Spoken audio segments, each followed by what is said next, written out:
Баршаңызға сәлем. Бүгін мен өте оңай дайындалатын бананды кекстің рецебімен бөлісемін. Ыдысқа бананды салып, шанышқымен жақсылап езіп аламын.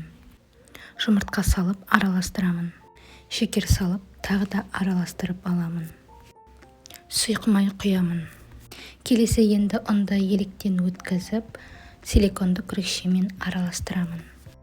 Ұнды бірден салмаймын, бөліп араластыра отыра саламын. Келесі енді қопсытқыш ас соусын салып араластырып аламын. Кексқа мен мейізді пайдаландым. Қаласаңыздар жаңғақ, шоколад, тіпті ештеңе қоспасаңыздар болады.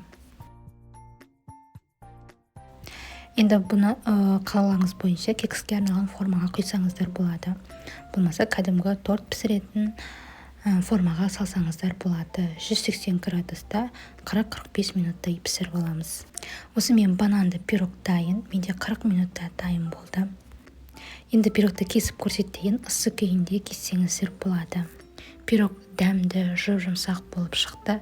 Бананды пирогты сіздер де дәл осы рецептпен жасап көріңіздер.